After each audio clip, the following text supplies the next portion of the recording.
Nós, como seres humanos, eu não consigo falar humanos, todas as vezes eu falo mamos. Nós, como seres humanos, adoramos muito, mas muito uma competiçãozinha. Principalmente uma que nos move desde o momento do ato carnal que venha fazer. Ou você, nós já nascemos correndo, mesmo antes de adentar o óvulo da sua mãe, você já estava competindo com seus irmãos, para ver quem vai fecundar primeiro. A corrida não é só um esporte bobinho, ela sempre teve um significado. Por exemplo, lá na Idade da Pedra, mais ou menos quando o Felipe Neto tinha um canal chamado Não Faz Sentido, nós éramos máquinas de correr. Nós corríamos mais que garotas cavalo idol. Desculpa, eu adoro muito esse jogo. Imagina só, tu é um mamute andando de boa pela savana, daí você olha pra trás, tem uns macacos pelados com lança atrás de tu. Tu sai correndo, obviamente, e quando olha de novo, lá estão eles ainda olhando pra você. E você ficava nisso por horas e horas com esses macacos não saindo do teu pé. Basicamente, a gente corria pra poder nos alimentar de animais que morriam de ataque cardíaco. Avançando no tempo, a nossa primeira Olimpíada, em 766 AC, também tinha um motivo pra correr. Não era à toa, era por glória e sexo. Como tudo na vida. Desde então, a gente tem corrida de tudo e mais um pouco que você consegue imaginar. Cavalo, cachorro, cavalo, pombos, cambala, cavalos, avestruzes, camelos, cavalos, pessoas e tem os ingleses que correm com queijo. Ah, e cavalos. Nós somos fissurados por corridas. Com a invenção do carro, isso só aumentou muito. E, obviamente, essa fixação viria para os videogames. Com o International Multiscope Drive, que foi o primeiro jogo de corrida em arcade, que é bem parecido com aqueles jogos que você encontra em arcade hoje em dia em shoppings. Alguém ainda vai em shopping? E, logicamente, que depois que os videogames ficaram mais populares, tivemos clássicos como o Enduro e Dragster do Atari, e o jogo que eu me apaixonei quando um tio meu me mostrou quando eu era criança, Top Gear, que tem a trilha sonora mais gostosa dos jogos.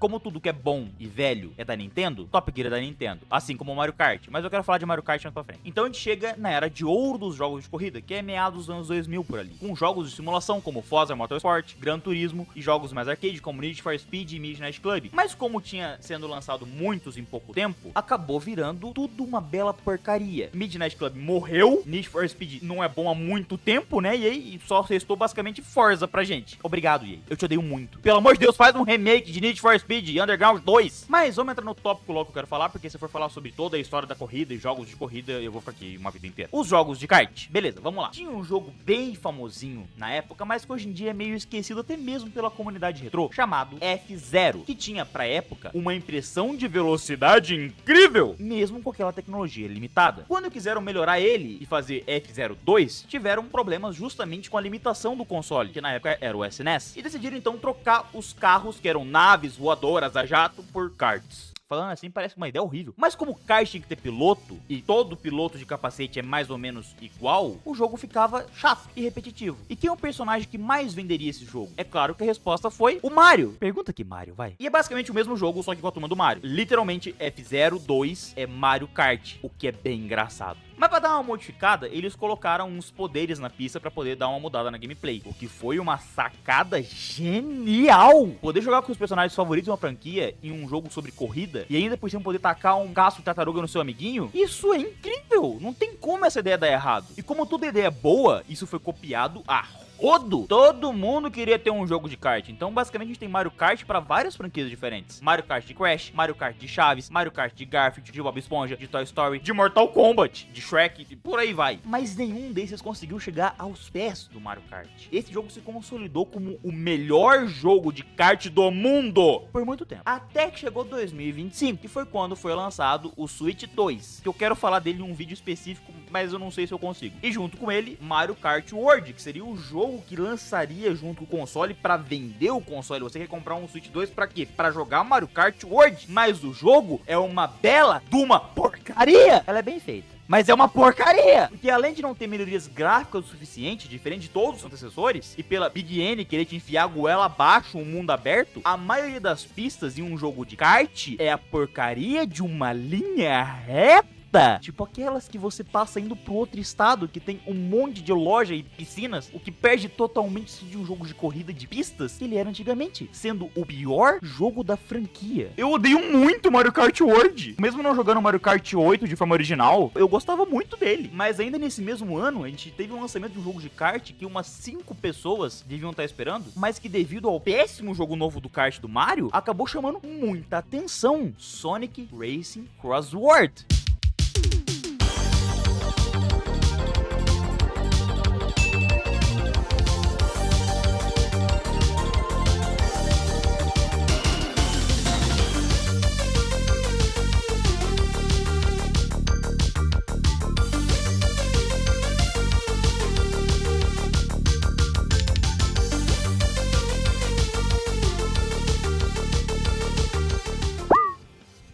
Sim, é aqui que o vídeo se inicia, meu amigo. Tudo isso que você viu até agora, todos esses 6 minutos, todos esses 5 minutos, todo esse tempo aí, era só uma grande introdução pra você entender por que carambolas eu tô falando de um jogo de kart de um ouriço azul, que teoricamente a pé é mais rápido que o próprio carro, porque a graça do universo desse personagem é ele ser rápido, e mesmo assim eles estão usando carros. Ouriços malditos. Beleza, Sonic tem uma comunidade que você tem um hiperfoco nele que eu acho muito absurdo e eu acho que a SEGA também sabe disso. Porque eles me meteram historinhas em jogos de corrida. Sim, Sonic tem história em jogo de kart e é a de andar em cima de pranchas flutuantes. Eu vou tentar contar ela aqui e me perdoe os fãs fervorosos de Sonic que tem hiperfoco nele se eu falei alguma atrocidade. Um foda-se desse tamanho, mas vamos lá. Desde os primeiros jogos de corrida do Sonic já tinha uma pequena historinha por trás. Como por exemplo, o primeiro jogo era tipo o Robotnik tá se gabando que tem um carro extremamente rápido. Daí o Sonic pega um carro e fala: eu consigo te dar um pau mesmo de carro, seu velho broche calvo. E essa é a lore que mais faz sentido pra mim, porque o Sonic é meio babaquinho. E tem o Sonic R, que tem uma escolha artística minimamente duvidosa, mas que é o jogo de corrida do Sonic que mais faz sentido, porque é ele a pé, sei lá, eu achei que devia falar dele só por causa disso mesmo. Temos então o tão famoso pelos amantes de Sonic, Sonic Rider, que apresenta não uma, mas duas histórias em um jogo de kart. Hero sendo a galera do Sonic e Babylon sendo a galera dos passarinhos do mal. A história ocorre simultaneamente, mas para liberar a história dos vilões, você precisa zerar o jogo primeiro. Daí você ganha um final estendido, um chefe novo e um epílogo. Sim, tem chefes em um jogo de kart do Sonic. Tá, então senta aí que lá vem a história. Vou até instalar o pessoal. O Dr. Eggman descobre uma lenda sobre uma antiga sociedade conhecida como Babylons, o que concedeu ao menino, que menino você pergunta, eu não sei, asas. E por ele ter asas, agora ele governa o mundo, porque sim. Cobiçando essa tecnologia pra si mesmo, ele descobre que os descendentes dos Babylons, os Babylon Rogues, que é o Jack the Rogue, Wave the Slumbering e Storm the Abstrals, eu não falei nenhum desses nomes certos, possuem a chave pro reino da Babilônia, aonde tá essa tal asa. Daí o Eggman chega neles, de alguma forma que só esse gordo bigodudo sabe, os convence a roubar a Esmeralda do Caos e a competir contra o Sonic. Enquanto isso, o time do Sonic tá procurando uma Esmeralda do Caos e Metal City. Quando acha, ela é roubada pelos Rogues. A galera do Sonic leva um pau dos Rogues. Mas mesmo assim, como o Sonic é a representação de uma fada, porque esse cara nunca fica triste, tá sempre ligando pra todo mundo, ele mesmo perdendo uma arma de destruição em massa, fica animado por ter um novo rival pra competir. No dia seguinte, o Eggman anuncia o X-World Pix, onde os participantes precisam de uma Esmeralda do Caos como taxa de inscrição, prometendo a 7 como prêmio pro vencedor. E o Sonic aceita. Cara, eu amo concessionária de burro. O trio mais tarde encontra a Amy, que revelou que também se inscreveu pro torneio pra estar com o Sonic. E como ela tinha Esmeralda do Caos, bom, eu não faço pergunta, é um jogo de kart. O Wade, que inicialmente é um cuzão, ridiculariza o equipamento do Sonic e esconde uma bomba ali. A corrida final é finalmente realizada em Sand Rings e Sonic canonicamente perde um jogo de kart. Sim, ele canonicamente perde, devido àquela sabotagem do Wade que botou a bomba lá. Como vencedor, o Jet tem um vencedor canônico também, usa a Esmeralda do Caos e a chave para invocar o Jardim da Babilônia. No entanto, o Eggman rouba a chave e voa pelo jardim. Como é que esse gordo é bom em tudo? Com os amigos do Sonic e os vilões da Babylon o seguindo separadamente, lembra dos histórias? Lá, Jet desafia Sonic para uma corrida final, mas perde canonicamente de novo. Esse jogo não faz sentido nenhum. Então, o Sonic vê o Eggman tentando abrir uma grande porta tentando detê-lo, mas o gordo revela que está mantendo a Amy como refém. Sonic caga pra isso e bate no Eggman e assim entrega a chave do Jardim da Babilônia pro Jet,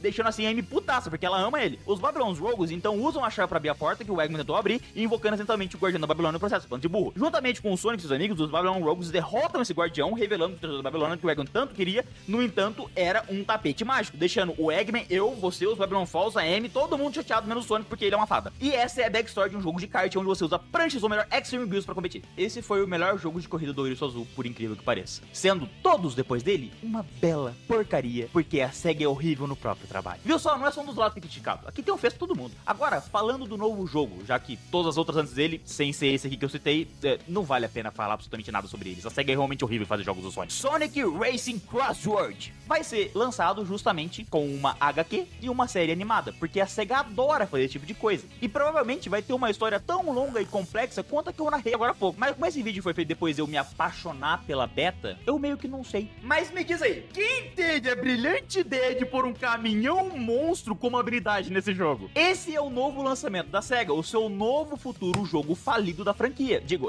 Sonic Racing Crossword. Essa é a tão sonhada volta das pranchas voadoras, as Extreme Gears, e dos Babylon's Rogues, os passarinhos dos maus, que os fãs tanto queriam desde 2005. Pra um jogo de kart ter esse nível de cenário gráfico e ainda ser em 4K, tá bem bom, né? Hein, Big N? Ah, e ainda tem interação PTBR, né, Big N? O problema mesmo é quando você começa a notar as animações. O Eggman nessa cena simplesmente não sabe virar o pescoço. Em todas as suas animações, literalmente é só o kart girando no ar e o careca de cabeça de ovo tá de boa, desobedecendo pelo menos umas 50 leis da física. Enquanto umas 800 mil coisas brilhantes voam na tela. E isso é tão lindo. Um dos mapas mais legais é o Dragon Road, ou Rota do Dragão. Eu gosto de falar as coisas em português, sei lá. Que tem uma temática chinesa, que você entra pela boca de um dragão, depois você rodopia no ar e depois você escapule pelo reto do dragão chinês. Enquanto isso, uma fênix joga fogo em você com uma animação de 2 frames por segundo e o campo também pega fogo e aí você tem que lembrar que são jogos de corrida, então você usa rampas e rodopia de novo e desvia do fogo. Eu tô sem ar. Os mapas têm praticamente vida própria. Você consegue ver pessoas no fundo do cenário conversando entre si, algumas fazendo parte da história do mapa, ou às vezes só sendo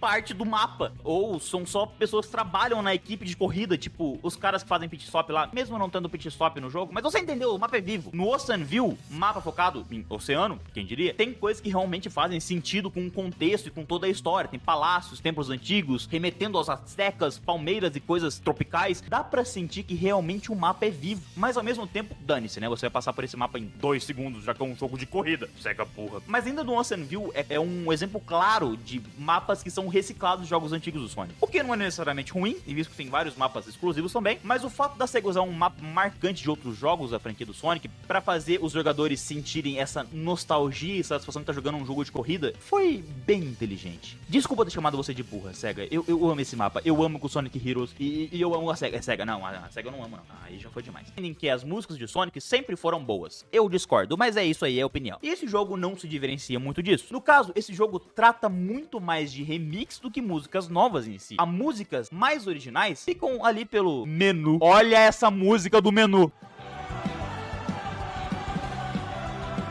No mesmo sentido, em toda a trilha sonora se baseia por músicas de jogos anteriores e tem até músicas da fenda do biquíni. Isso é muito mágico. Já que a premissa do jogo é cross-world, ou seja, entre mundos. Então você corre em diversas pistas por corridas atravessando portais interdimensionais, tendo uma ideia bem melhor que pistas largas e vazias até a próxima corrida, né, Mario Kart Tour? Como todo bom jogo de kart, você tem nesses atributos, tanto de personagem quanto de carro, sendo dividido em velocidade, que é o que dá aos veículos uma velocidade máxima maior, aceleração, que encurta o tempo necessário para atingir a velocidade máxima, manuseio, que permite que os veículos façam curvas mais fechadas, potência, que torna os veículos mais fortes contra certos obstáculos, boost, que aumenta a velocidade dos boosts, e esse é o tipo exclusivo da Extreme Gear, que são as pranchas voadoras. E elas são roubadas pra caraca. Esqueça tudo. Pranchas voadoras é o novo método de transporte do futuro. E como todo bom jogo de Sonic, aqui também tem os rings vermelhos. Eu não sei o nome, não vou pesquisar, vai ser sempre rings vermelhos pra mim. Que você pode pegar em todos os estágios, acumulando cada vez mais a cada estágio novo. E é basicamente pra completar tudo, ou sei lá. Ele libera umas artezinhas aqui e ali, mas eu não entendi direito pra que isso funciona. Talvez seja pra liberar os upgrades, mas ele libera nas pistas, então eu não sei pra que serve. O jogo é extremamente inclusivo e acessível também, tendo pra crianças ou pessoas desprovidas de massa cerebral um assistente de direção, o que é bem legal. É mais uma coisa que a SEGA fez bem melhor que a Nintendo. A SEGA tá ganhando muitos pontos comigo aqui, tá? Ultimamente, quase me fez esquecer que eu chorei litros em Persona 3. Aliás, vídeo logo. Quanto à performance, bom, primeiro ponto a comentar é que o jogo é otimizado pra caramba. Isso é incrível, já que ele tá na Unreal Engine. É só lembrar do Mario Rivals, que é tão mal otimizado que o portal do Doutor Estranho buga tudo até hoje no meu PC, que é uma 3080 Ti. Ou Valorant, que quando migrou pra Unreal ficou um cocô gigantesco. Tá travando tudo essa bosta. Nesse aqui não. Até mesmo na sua fase de beta, o jogo se comprometeu a ser otimizado. Com relatos desse jogo tá sendo rodado até mesmo uma calculadora em HD. Esse jogo tem que ser otimizado e rodar bem, porque afinal ele vai estar no Switch 1, que mal é mal roda Hollow Knight. Aliás, link no card acima pra um vídeo bem legal de Hollow Knight. Pra completar tudo, esse jogo ainda vamos ter crossovers de outras séries. A gente vai ter o Pac-Man, o Fantasminha Camarada, vai ter o Quarteto Fantástico das Tartarugas Ninja, vai ter o Avatar, vai ter o Bob Esponja, o Patrick, vai ter o Paulo, o Andrei, vai ter até eu aí, ó, eu me sinto tão representado. Vai ter o Steve junto com o Alex e o Creeper. É o Alex ou é a Alex? Eu nunca sei se é um homem ou uma mulher. Vai ter vários personagens sem braço que vão estar dirigindo karts, o que é bem engraçado. Pra completar, só falta eles colocar um crossover com, sei lá, o Fresh. Pera aí. Quadrinhos da Liga da Justiça. Ok, a SEGA tá realmente pretendendo fazer um Fortnite no universo do Sonic? Esse jogo tá prometendo ainda mais personagens, como o da IDW, que são os quadrinhos do Sonic lá canônicos, os do filme das animações do Sonic Prime, que são outras coisas que só pessoas que são extremamente fãs de Sonic sabem o que é, personagens da própria SEGA, como o Hatsune Miku. Sim, a Hatsune Miku é da SEGA, sabia disso? O Joker de Persona, o Ichiban de Kasuguma e ainda mais tipo uns 10 personagens da SEGA. E todos esses updates, até onde a gente sabe, vai ser de graça. Até agora, pelo menos, tô fazendo esse vídeo depois da beta, lembra? Eu acho que esse jogo vai ser mais um jogo como serviço, ou em inglês, porque é chato, mais um live service, onde você vai poder jogar ele pra sempre, porque sempre vai ter personagem novo sendo adicionado a custo do seu suado dinheiro. Mas pelo menos você vai estar jogando com o Shrek. Em relação às diferenças básicas desse jogo com um jogo de kart normal e ruim, tipo Mario Kart Tour, são as habilidades, como os anéis, que são o mais básico, né? Quanto mais anéis você tem, mais rápido você fica e mais rápido você pode ficar. O limite máximo de anéis são 10, que você pode ganhar não só coletando pelo mapa, mas também fazendo manobras com diferentes placas. O que finalmente nos traz a elas, as placas, que são as builds do jogo. Sabe, você que fica no seu LOLzinho lendo cada patch note pra saber qual item tá mais roubado, fedendo a Cheetos no escuro? Pois é, você vai poder fazer isso aqui também. As placas são uma aprimoração dos gadgets, os upgrades das habilidades que fazem a sua build. Meu Deus, eu falei muita palavra em inglês aqui, eu quero me matar. Tem de tudo, ganhar mais anéis e manobras no ar, aumentar o vácuo dos inimigos, fazer manobras mais radicais, tipo Charlie Brown, mano, aumentar o limite de anéis e até mesmo aumentar os seus atributos. Tem a placa normal, que é normal, e tem a placa mestre, que tem gadgets melhores, e é só isso mesmo. Tem skill que são tão boas que ocupam 2 ou 3 espaços, deixando você com a sensação que realmente tem que pensar num jogo de corrida, não é só apertar o botão W e acelerar. Ou seja, é algo que realmente muda na sua gameplay, é uma build efetiva, o que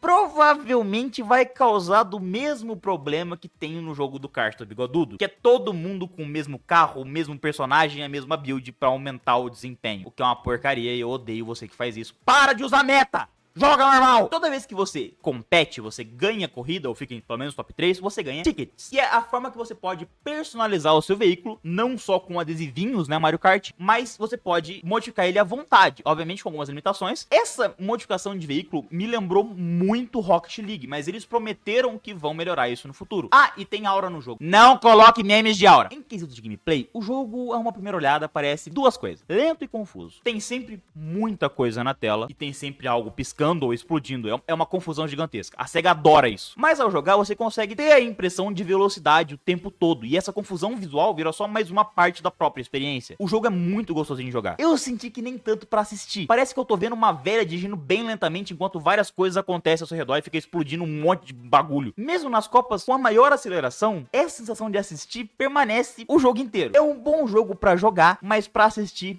nem tanto. Mesmo assim, eu me apaixonei por ele. Por favor, que esse jogo não morra na praia. Faça escolha sábia, SEGA. Não seja igual o Warner Bros, que fez o jogo do Brawlhalla lá e cagou com tudo no final.